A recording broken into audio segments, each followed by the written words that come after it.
Bueno, vamos a comenzar con nuestra enseñanza del día de hoy. Vamos a hablar acerca de la resurrección de Cristo.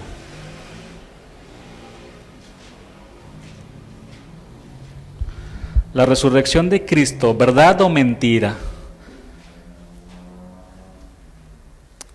En la última noche, antes de que el Señor fuera crucificado, después de que el Señor cantara un himno, se le conoce como de los himnos Jalel, se cantaban durante la Pascua. Cuando Él cantó ese himno con sus discípulos, dice la Escritura que después de eso anunció la negación de Pedro y se dirigió al huerto de Getsemaní para ahí librar una batalla, hermanos, con dimensiones de eternidad que solamente Él podía ganar. En ese huerto del Getsemaní se libró la mayor de todas las batallas, porque no solo estaba en juego las vidas de las personas, sino el destino eterno de toda la humanidad. Y en ese huerto estaba el Señor, quien en su humanidad luchaba por nuestra salvación, lo cual implicaba el abandono y la furia de Dios que caería sobre Él por causa de nuestros pecados. Getsemaní significa prensa de olivas o molino de aceite. Era un lugar en donde las aceitunas eran molidas para obtener aceite.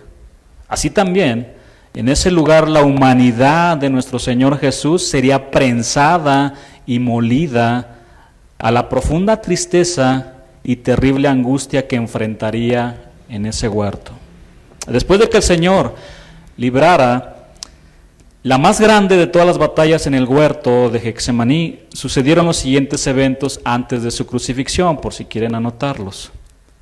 Él fue arrestado, Marcos 14, 43 al versículo 52. También fue presentado ante el concilio. ¿Qué es el concilio? Bueno, el concilio era conformado por los principales sacerdotes, los ancianos y los escribas. Bueno, fue presentado ante el concilio para ser juzgado antes de que fuera crucificado. Eso lo encontramos en Marcos 14, 53 y 65.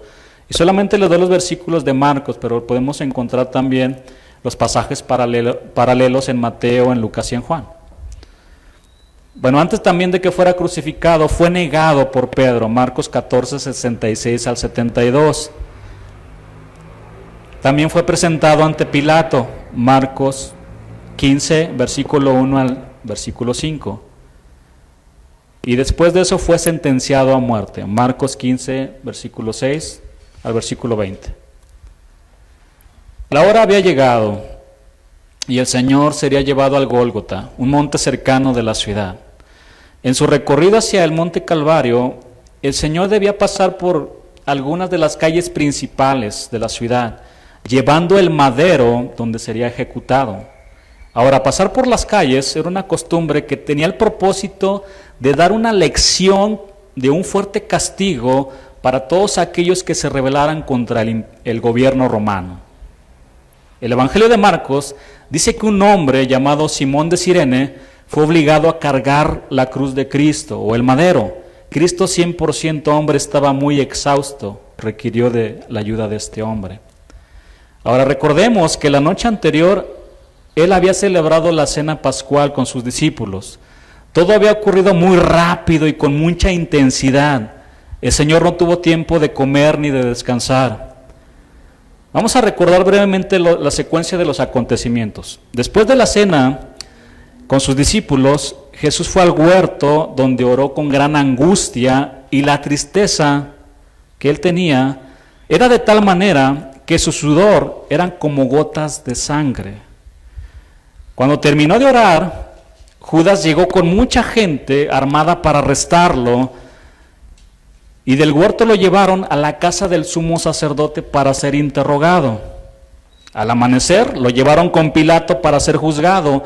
Durante la mañana también lo llevaron con Herodes para que fuera interrogado, donde fue menospreciado y escarnecido. Todo pasó muy rápido. Luego lo regresaron con Pilato, que en un intento de despertar la compasión de la gente por Jesús, lo hizo azotar brutalmente con un flagelum. el cual era un instrumento que daba azotes cortos y tenía en las puntas pequeñas bolas de hierro y de huesos que desgarraban la piel y el tejido, exponiendo los músculos y los huesos. En pocas palabras, el flagellum era utilizado para despedazar todo lo que se encontraba en su camino. Cuando finalmente lo decidieron condenar, lo entregaron a los soldados que se burlaron de él y le pusieron una corona de espinas de 30 centímetros que atravesaron su cabeza. Conociendo todo este contexto, entonces no debe sorprendernos que nuestro Señor estaba muy agotado y muy lastimado en su cuerpo. Por lo tanto, los soldados, para evitar que muriera durante el recorrido al Gólgota, obligaron a Simón de Cirene para que le ayudaran con el madero. Con todo este dolor y sufrimiento, nuestro amado Salvador llegó al monte Calvario para ir morir en la cruz como si fuera el peor de los criminales. Fue contado entre los inicuos, una profecía. Nuestro amado Jesús murió en la cruz del Calvario, pero su historia no se cerró ahí. Ese no fue el final de la más grande historia de amor que ha existido. Hermanos, la fe cristiana está sostenido por 4 inmensos pilares indestructibles, los cuales los encontramos en la palabra de Dios, y son los siguientes: el nacimiento de Cristo, la muerte de Cristo, la resurrección de Cristo y la segunda venida del Rey de Reyes, que solamente falta por cumplirse este evento. Ahora, cada uno de estos 4 pilares de la fe cristiana representan el 25%. Si sumamos los 4 nos dan el 100%, lo que significa que los 4 eventos tienen la misma importancia para nosotros los cristianos. Es tan importante como nació, como cuando murió y como cuando resucitó. Porque si no hubiera nacido, no hubiera muerto. Si no hubiera muerto, no hubiera resucitado. Y si no hubiera resucitado, vana es nuestra fe, vana es nuestra predicación. El día de hoy cerraría la Biblia y todos nos iríamos. Todo es importante. El día de hoy veremos la gran importancia de uno de estos pilares que sostiene nuestra fe cristiana, la resurrección de Cristo. Actualmente las 4 religiones más grandes que existen en el mundo son el judaísmo, el budismo, el islam y el cristianismo, y el común denominador de todas ellas es que sus 4 fundadores murieron. Abraham, fundador del judaísmo, murió alrededor del año 2000 a.C. y fue enterrado en Hebrón. Buda murió en el siglo V a.C. a la edad de 80 años y su cuerpo fue incinerado. Mahoma, fundador del Islam, murió el 8 de junio del año 632 después de Cristo. Su cuerpo está enterrado en Medina, Arabia Saudita, y millones visitan su tumba cada año de peregrinación que sucede en la Meca. Jesús murió en el año 30 o 33 y fue enterrado en una tumba prestada a las afueras de Jerusalén. Todos ellos murieron. Sin embargo, el cristianismo es el único que declara a través de las Escrituras que la tumba de Jesús está vacía. Solo la fe cristiana afirma que su fundador se levantó de la muerte al tercer día. 1 Corintios 15:3. Aquí tenemos una descripción muy hermosa acerca de lo que es el Evangelio.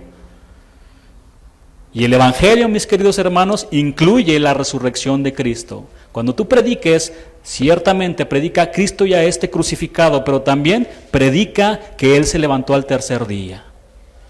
Porque esto lo incluye también el Evangelio. Porque primeramente os he enseñado lo que asimismo recibí, que Cristo murió por nuestros pecados conforme a las Escrituras, versículo 4, y que fue sepultado y que resucitó al tercer día conforme a las Escrituras. Ni Buda, ni Mahoma, ni Confucio, ni Aristóteles, ni Platón, ni Sócrates, ni Mahatma Gandhi. Solo Cristo, solo Él se levantó de la muerte, y no solo eso, hermanos, sino que predijo su resurrección, que es lo que vamos a ver a continuación. En toda la historia de la humanidad no ha existido ni existirá un hombre que se levante de la muerte. menos que haya dicho con anticipación que resucitaría de los muertos. Solo Jesús. Mateo 16, 21.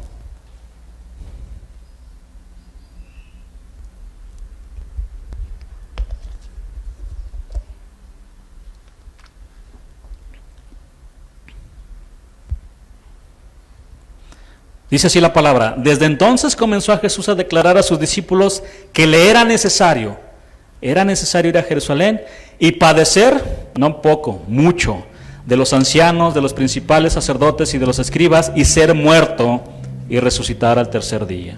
La palabra aquí, resucitar, es la palabra griega egeiro, que significa enderezar, levantar y despertar. En este caso el significado es levantarse de la muerte. Marcos 8:31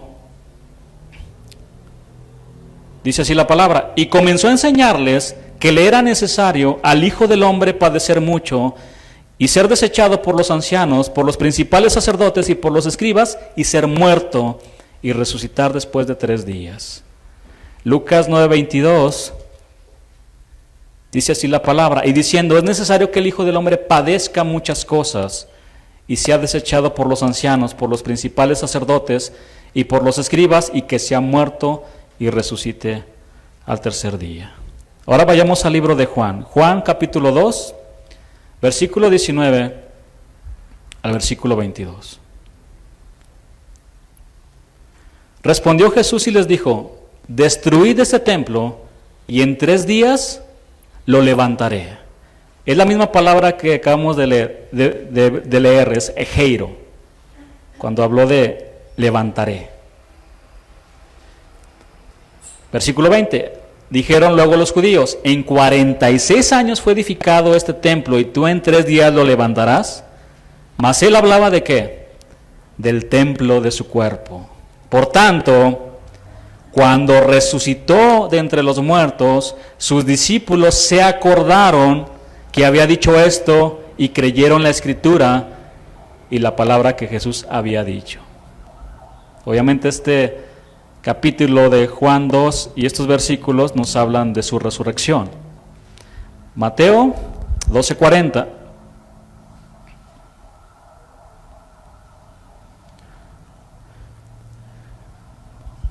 Palabras también de nuestro Señor Jesús: porque como estuvo Jonás en el vientre del gran pez 3 días y 3 noches, así estará el Hijo del Hombre en el corazón de la tierra 3 días y 3 noches. Jonás fue un profeta que fue enviado por Dios a la ciudad de Asiria de Nínive. Si ustedes recuerdan, debido a que los asirios eran una nación muy cruel, Jonás trató de huir para no predicarles el evangelio. Y por lo tanto, terminó ¿dónde? Alojado 3 días en el vientre de un pez gigante. Algunos dicen que esto fue una leyenda, un mito, pero vean quién está citando a Jonás, nuestro Señor Jesús. Y él nunca mintió, él nunca inventó nada. Entonces, descarta totalmente eso. Bueno, Jonás fue a Nínive, predicó el mensaje de Dios y veamos qué sucedió rápidamente. Jonás 3:5, se los leo. Y los hombres de Nínive creyeron a Dios y proclamaron ayuno y se vistieron de cilicio desde el mayor hasta el menor de ellos. Y en el versículo 10 de Jonás, capítulo 3, dice así: y vio Dios lo que hicieron, que se convirtieron de su mal camino y se arrepintió del mal que había dicho que les haría y no lo hizo. Es decir, muchos se arrepintieron cuando Jonás les predicó. Por contraste, cuando Jesús vino a los suyos, estos no quisieron arrepentirse. Por eso les dijo esto: porque como estuvo Jonás en el vientre del gran pez 3 días y 3 noches, así estará el Hijo del Hombre en el corazón de la tierra 3 días y 3 noches. Aquí está diciendo con claridad que su resurrección probaría que él era el Mesías. 3 días después de su muerte volvería a vivir, así como Jonás se le dio una nueva oportunidad para vivir después de haber estado 3 días en el vientre del pez. Además, la resurrección de nuestro amado Jesús fue profetizada en las Escrituras con mucha anticipación.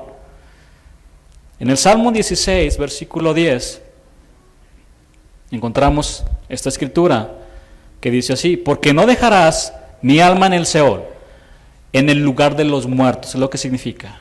Ni permitirás que tu santo vea corrupción.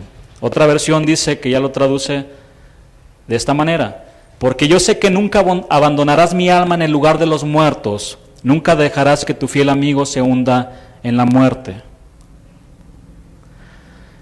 Vayamos a otras escrituras, donde se anunciaba ya la resurrección de nuestro Señor Jesús.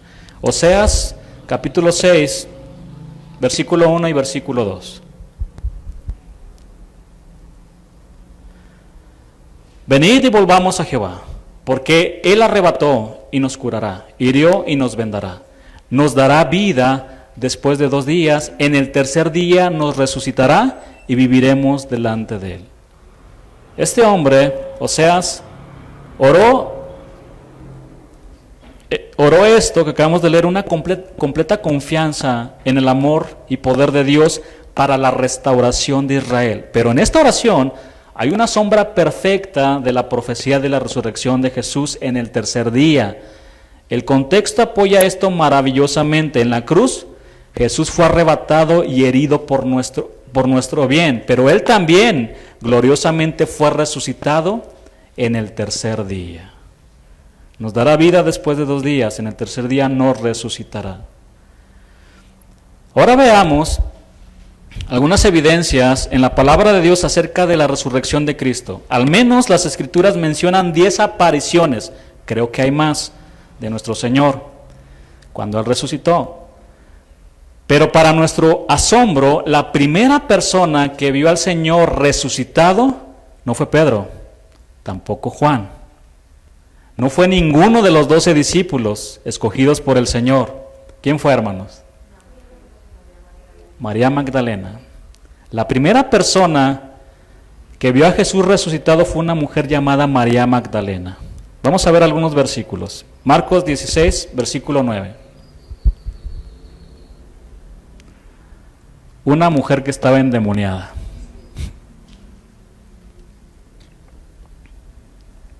Habiendo pues resucitado Jesús por la mañana, el primer día de la semana, apareció primeramente a María Magdalena, de quien había echado 7 demonios. María Magdalena también estuvo junto a su amado Señor en la cruz. Siempre quería estar cerca de Él. Aquí hay mucha enseñanza, hermanos. Juan 19, 25. Estaban junto a la cruz de Jesús su madre y la hermana de su madre, María, mujer de Cleofas, y María Magdalena. Ahí estaba. Esta mujer fiel del Señor también acompañó a José de Arimatea y a Nicodemo cuando llevaron su cuerpo hasta el sepulcro, y en la mañana del primer día de la semana fue de las primeras en llegar para ungir el cuerpo de Jesús. Marcos 16, 1 nos comprueba esto. Cuando pasó el día de reposo, María Magdalena, María la madre de Jacobo y Salomé compraron especies aromáticas para ir a ungirle. Además, fue una de las primeras mujeres que adoraron al Cristo resucitado. Mateo 28, 9. He aquí, Jesús le salió al encuentro diciendo: salve. Y ellas, acercándose, entre ellas estaba María Magdalena, abrazaron sus pies y le adoraron. En todo tiempo quería estar cerca de su amado Señor.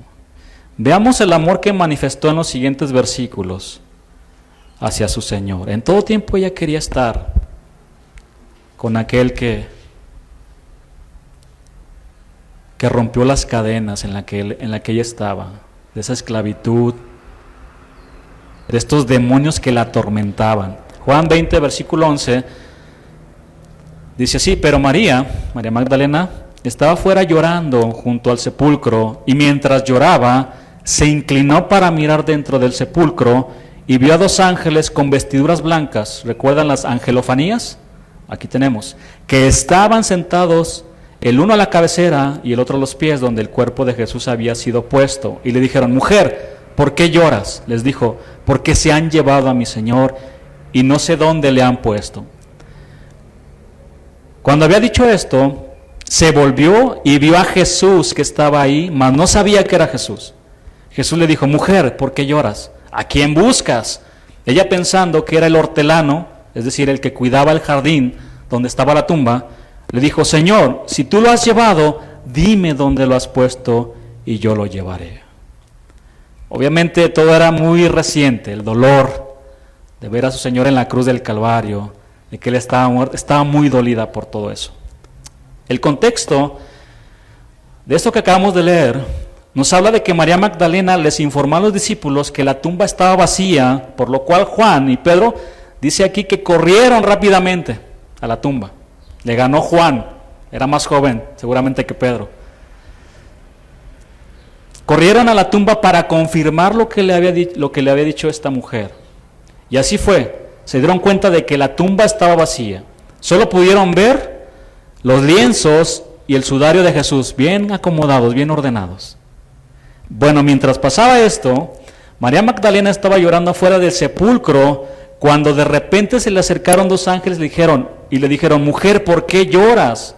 Es interesante notar o ver que esta mujer no se llenó de asombro al verlos. No se llenó de asombro al ver estas angelofanías, estas apariciones de los ángeles, como otros hombres en las palabras. ¿Recuerdan lo que estudiamos? Que inclusive los adoraron. No ella. Bueno, la razón fue porque todo su pensamiento estaba en su Señor en ese momento. Ella quería estar cerca de Él en todo tiempo. Aun cuando sabía que Él había muerto, quería rendirle honor. Solo quería ver a Jesús. Lo amaba tanto. Por eso ella les contestó: estoy llorando porque se han llevado a mi Señor y no sé dónde le han puesto. Una mujer que amaba al Señor. Y en un abrir y cerrar de ojos, y de manera inesperada, se le presentó vivo su Señor. Cuando había dicho esto, se volvió y vio a Jesús que estaba ahí, mas no sabía que era Jesús. Ahora estaba ahí, no sabía. Cuando Jesús se le apareció, María Magdalena no le reconoció, quizás porque seguía perturbada emocionalmente. La muerte del Señor era muy reciente. Y Jesús en el versículo 15 le hace la misma pregunta que los ángeles, agregando una pregunta más: mujer, ¿por qué lloras? ¿A quién buscas? Ella, pensando que era el hortelano, le dijo: Señor, si tú lo has llevado, dime dónde lo has puesto y yo lo llevaré. Y versículo 16, vamos a leerlo. Jesús le dijo, tienen con signos de exclamación ahí: María. ¿Se pueden imaginar? María. Volviéndose ella le dijo: Raboni, que quiere decir maestro. Jesús dijo en Juan 10:14: yo soy el buen pastor y conozco mis ovejas y las mías me conocen. También en este capítulo de Juan dice que las ovejas conocen la voz del pastor y lo siguen, y el pastor las llama por su nombre. Jesús llamó por su nombre a esta mujer. Le dijo: María. Sus ojos le fallaron para reconocer a su pastor, pero cuando escuchó la voz, lo reconoció inmediatamente. Esa voz era inconfundible. Reconoció esa dulce voz que por primera vez la escuchó cuando la encontró el Señor esclavizada por los demonios. Su dulce voz. Así que María Magdalena fue el primer testigo ocular que vio al Señor resucitado. La Escritura dice también que el Señor se apareció a unas mujeres que volvían de la tumba. Mateo 28, 8 al versículo 10. Les estoy dando aquí unos versículos de otras apariciones del Señor. También se le apareció a Pedro, Lucas 24, 34. Más tarde se les apareció a dos de sus discípulos en el camino a Emaús, ¿recuerdan? Lucas 24, 13 al 31.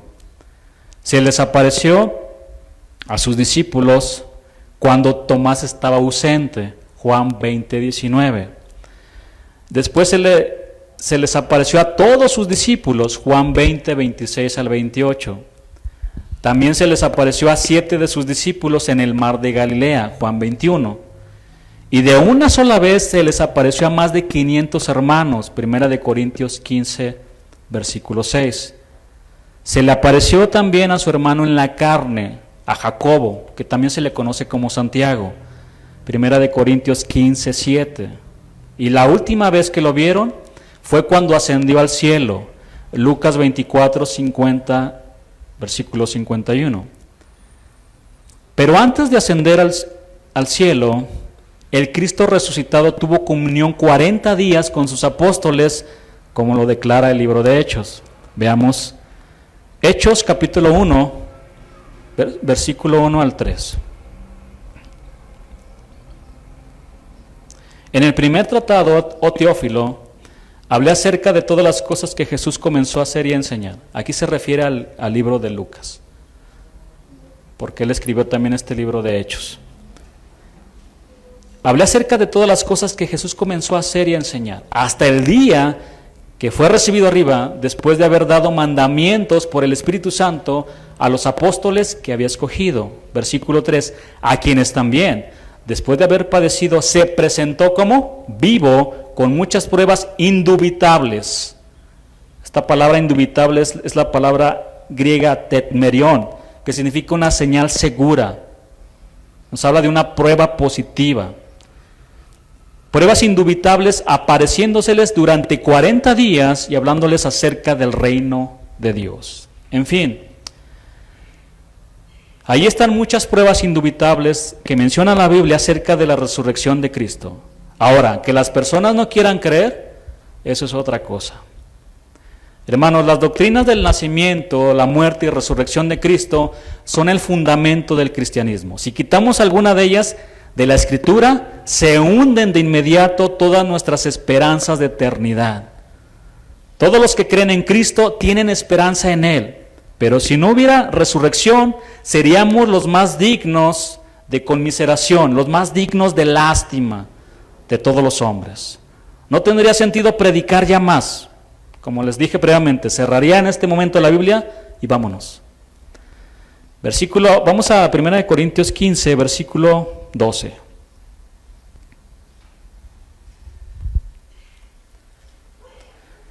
Pero si se predica de Cristo que resucitó de los muertos, ¿cómo dicen algunos entre vosotros que no hay resurrección de muertos?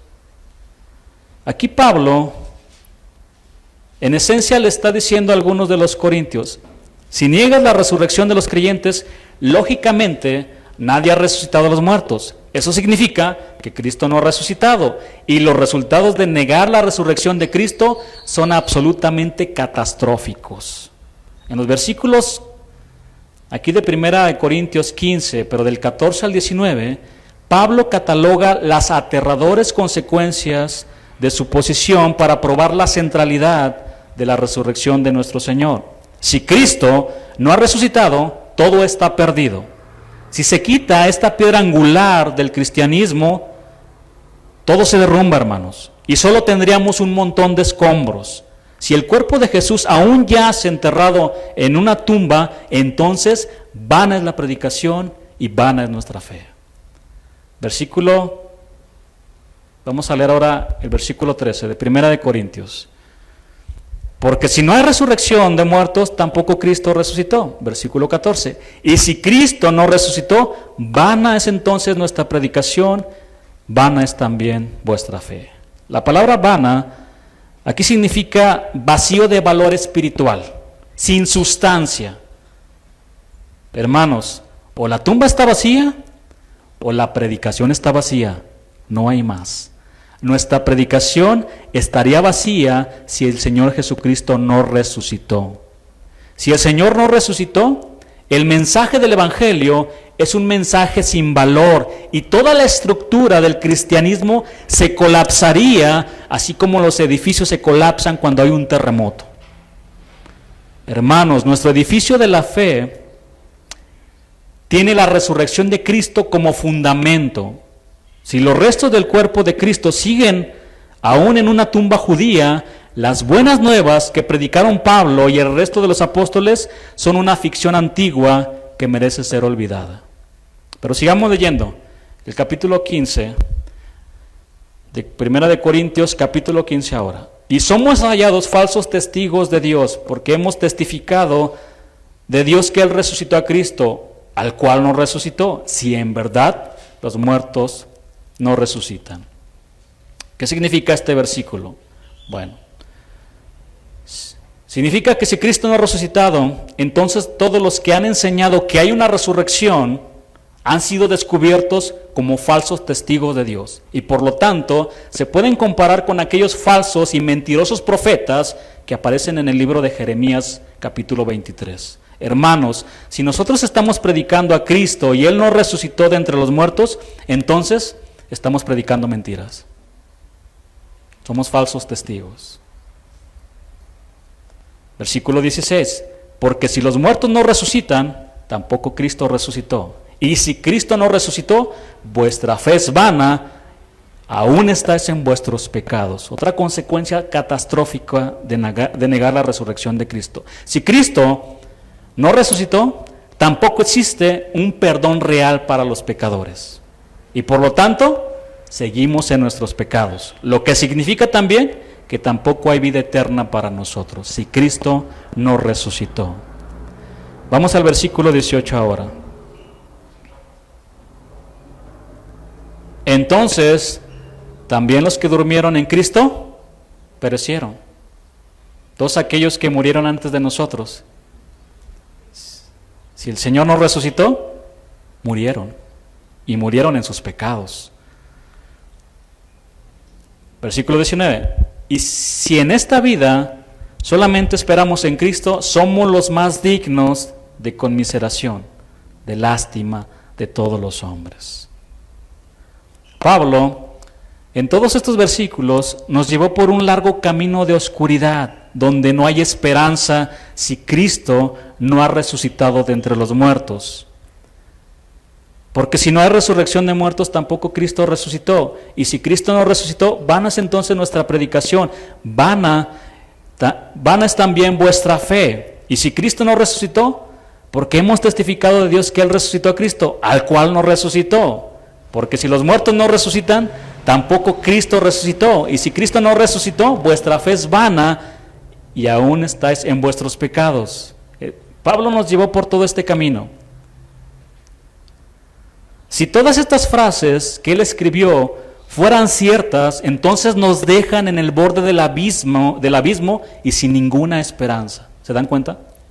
Si Cristo no resucitó, entonces significa que no hay resurrección de muertos. Y si los muertos no resucitan, dice el apóstol también, comamos y bebamos, porque mañana vamos a morir. Vámonos al mundo, ¿verdad?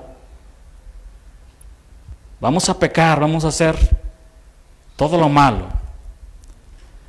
Primera de Corintios 15:20.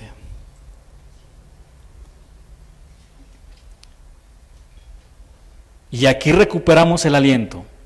Mas ahora, dice Pablo, Cristo ha resucitado de los muertos, primicias de los que durmieron es hecho.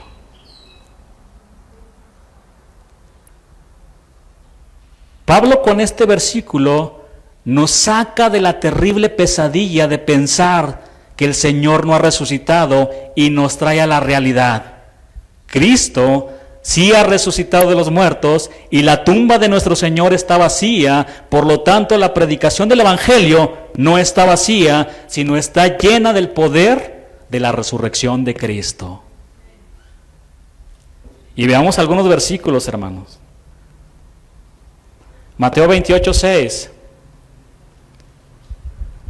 No está aquí, pues ha resucitado, como dijo, venid, ved el lugar donde fue puesto el Señor. Le estaba diciendo a las mujeres, vean, no está. Él se levantó de entre los muertos, la tumba está vacía.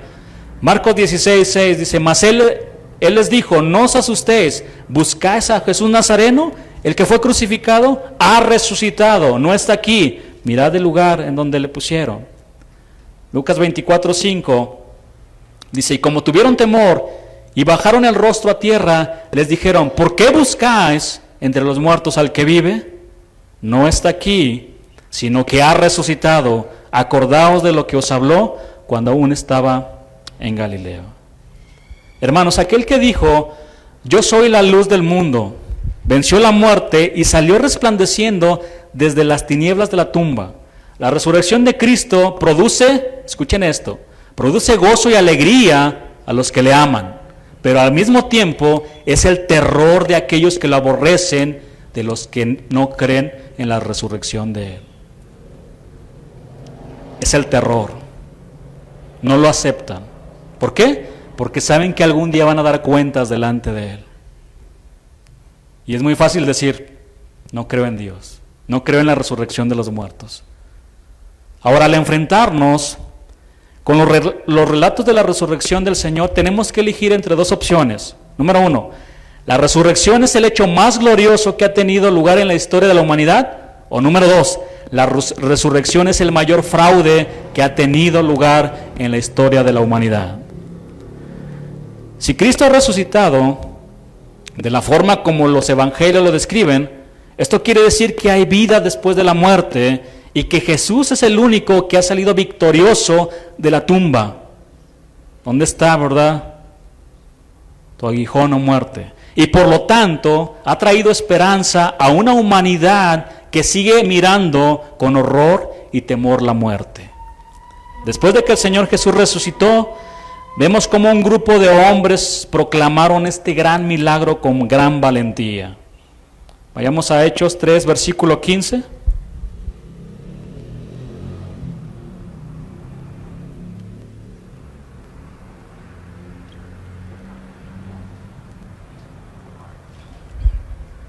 Y mataste al autor de la vida, a quien Dios ha resucitado de los muertos, de lo cual nosotros somos testigos.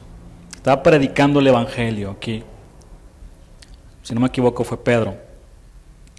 E incluyendo dentro del mensaje del evangelio la resurrección del Señor. Hechos 4:33 dice, y con gran poder los apóstoles daban testimonio de la resurrección del Señor Jesús, y abundante gracia era sobre todos ellos. Hechos 17:18 dice, y algunos filósofos de los epicúreos y de los estoicos disputaban con él. Y unos decían, ¿qué querrá decir este palabrero? Y otros, parece que es predicador de nuevos dioses, porque les predicaba el evangelio de Jesús y de la resurrección.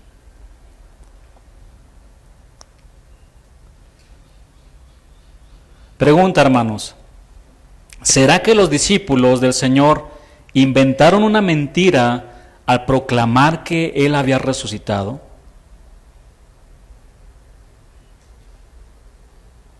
Y yo tengo una pregunta para aquellos que creen que los discípulos del Señor se inventaron la resurrección de Cristo.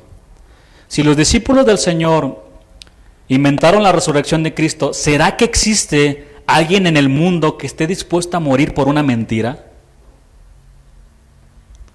Después de la resurrección de Cristo, muchos mártires cristianos murieron de una manera muy cruel, entre ellos los discípulos del Señor.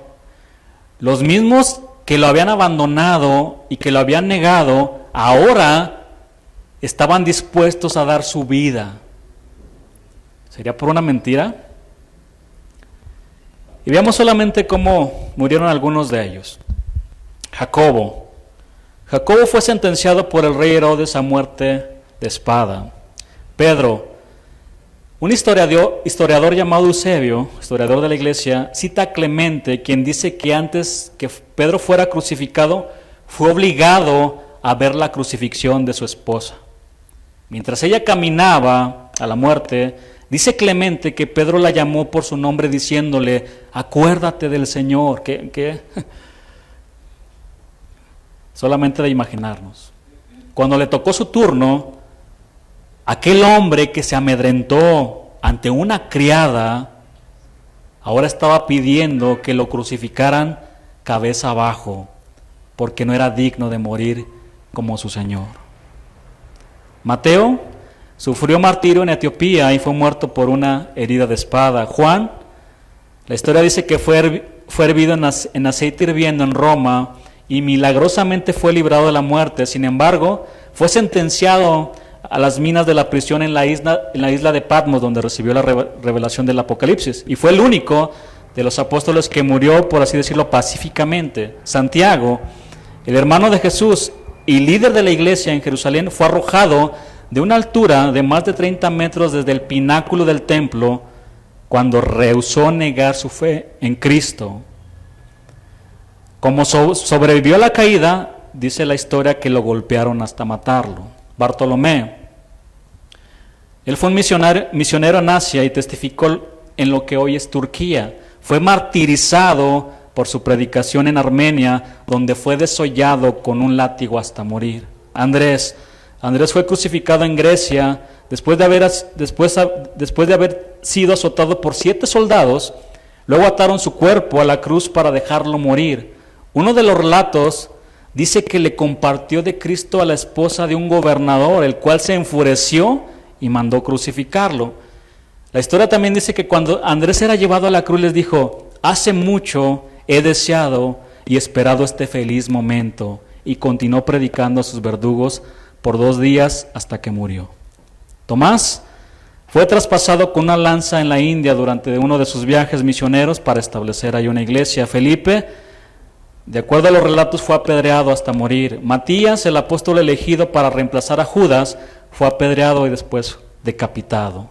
Pablo, además de todo lo que padeció durante su ministerio, fue torturado y decapitado por orden del emperador romano Nerón, quien mató muchísimos cristianos y los ponía en los caminos, los encendía, los prendía.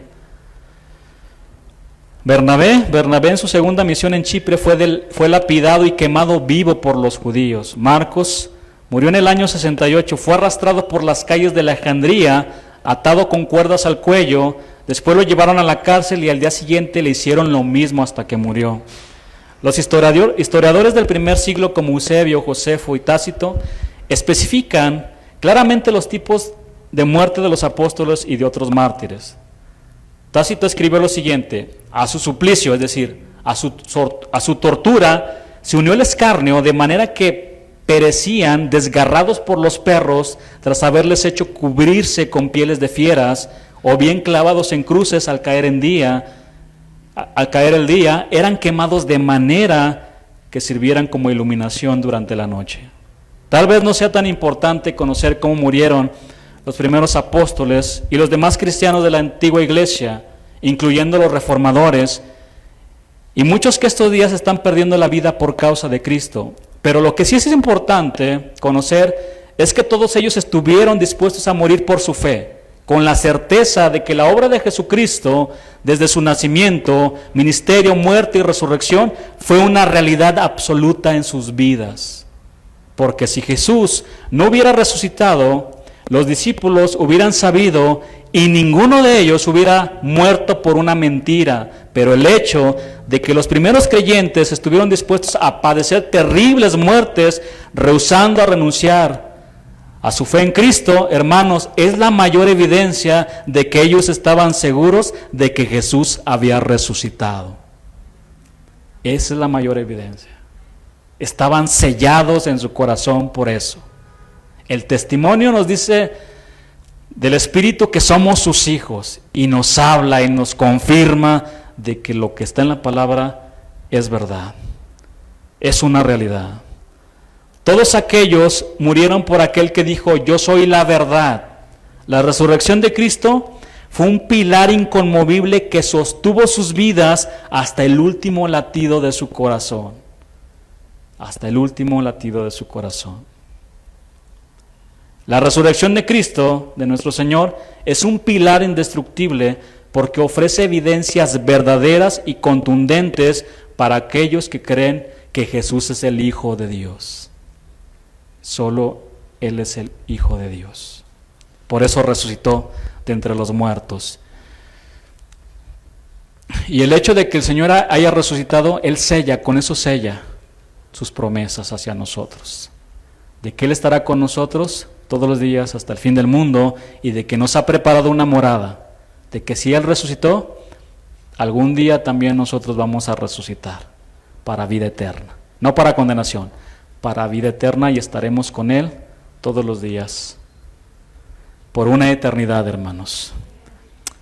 Pues le damos gracias al Señor. Póngase sobre sus pies nada más para adorar al que vive, al que resucitó. a nuestro amado Jesús.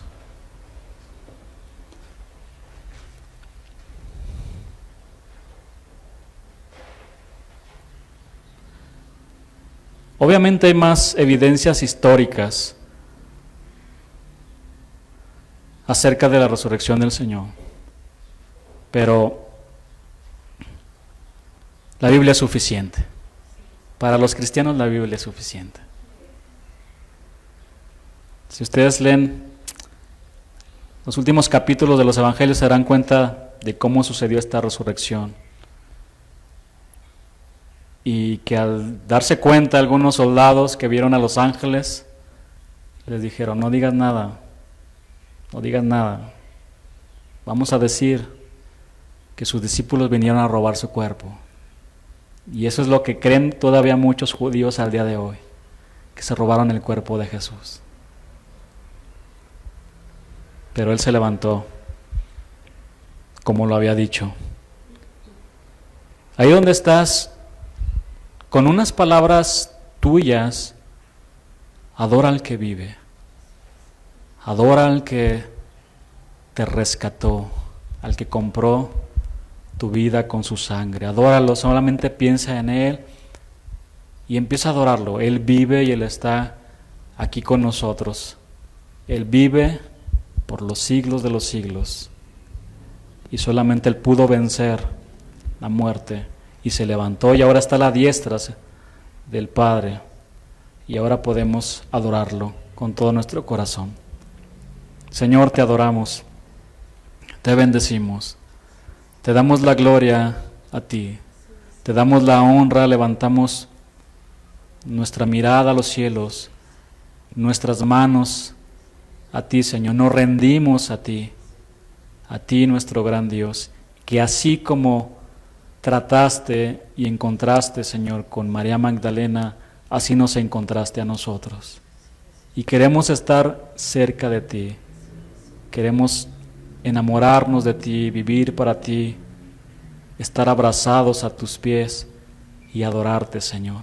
Así como estas mujeres cayeron rendidas cuando te vieron resucitado, se arrojaron a tus pies y empezaron a adorarte y a bendecirte y a exaltarte y a glorificarte. Así lo hacemos nosotros también, Señor. Te amamos, te adoramos y te exaltamos con todo nuestro corazón, Señor. Muchas gracias, Señor. Te damos la gloria, la honra y la alabanza solamente a ti, Señor. Gracias por mis hermanos, Señor. Pon un corazón de adorador, Señor, en ellos. Un corazón que te adore en espíritu y en verdad, Dios. Que adoren a ese Cristo que está vivo, Dios. Con sus vidas, Señor, sobre todo. Y gracias te damos en el nombre de Jesús por todo lo que nos has dado, Señor. Amén.